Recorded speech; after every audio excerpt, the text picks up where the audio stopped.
We opened in November of '71. That's 40 years ago, November 19th of this coming year. And it's been a long haul. And I was the cook and my wife was at the front of the house, and we started small. I remember going to a bank and asking if I could borrow a little money for this project. They, "What do you want to do?" I said, "I want to build a restaurant in Ashland." They said, and I had this little manila folder with me. I put a suit on. I was so nervous. And he said, "No, we don't invest in Ashland." That was the end of it. He didn't give me a chance to pitch.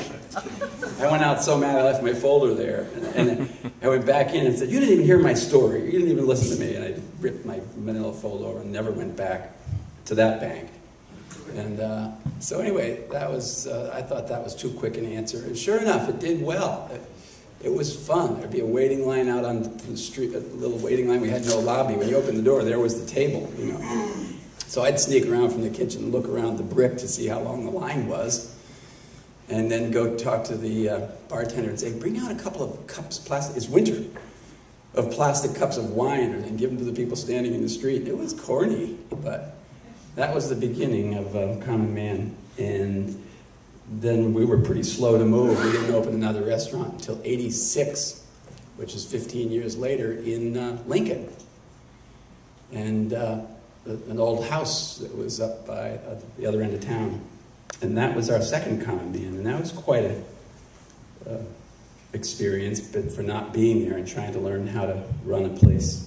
They say the first one's hard, and the second one's really interesting because you're not there. You can't be both places at once. And over the years, all I try to do is run faster, you know, and that didn't work either because you have to learn. I think today our company, to be honest with you people, I'm not dunning our own company, because remember I said I left the corporate world and now I am one. And I don't want to be. So when I hear I can't say this to that person without sending a copy to this person because I offend them, and the hierarchy, and it's frustrating. But that's growth, and I think the company has really grown beyond my leadership skills, and find out that you really do need to surround yourself with competence at our level. I can't be all places and solve all problems, and yet I'm dispensable. But I try to delegate and micromanage. You know what I mean? It's really a riot. It's all consuming. So I want to talk about some of the things that I've sort of done over the years. And I guess the business model, I don't have one, first of all. But I do reflect my mom and dad's passing on things. I think a human is built by only two things: genetics and environment. And that's the only two things that make you what you are. And if you're lucky enough to have parents that are biological and are good, bad, or indifferent genetically, who's determined that? And then they carry it forward before you're even really out of the womb. I hate to get so personal. You're already affected by environment and the tone of your mother's body.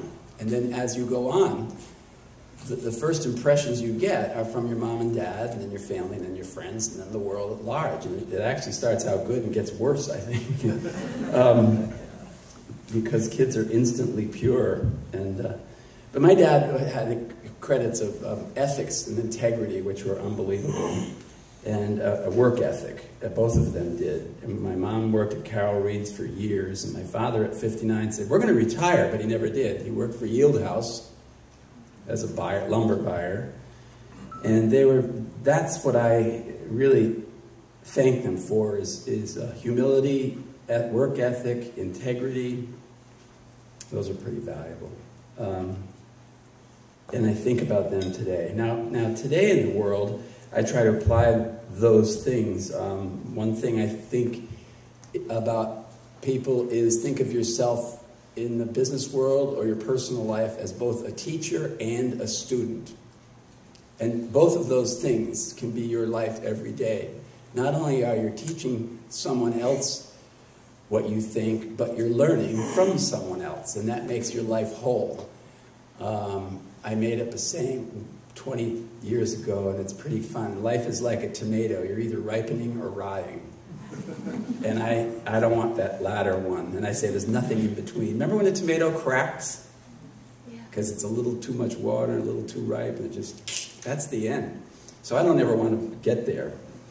I'm not talking about skin moisturizer.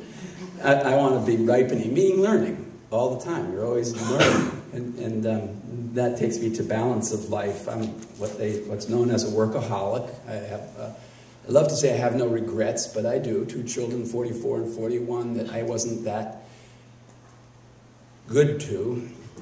You people remember the song "The Cat's in the Cradle" by Cat Stevens? It talks about, "I'll get together with you someday, son." You know, it never does. Well, I'm the second generation of that same thing that my father did to me. He and she were wonderful providers, but not real close and real sensitive and personal. And so that's me all over again. And it's a reality, and I live with it. And I talk to my kids at their age now and say, sorry about that. They made their breakfast and went to school and got off the bus and went to bed. And I got home at 11 o'clock and almost never saw them. And so that's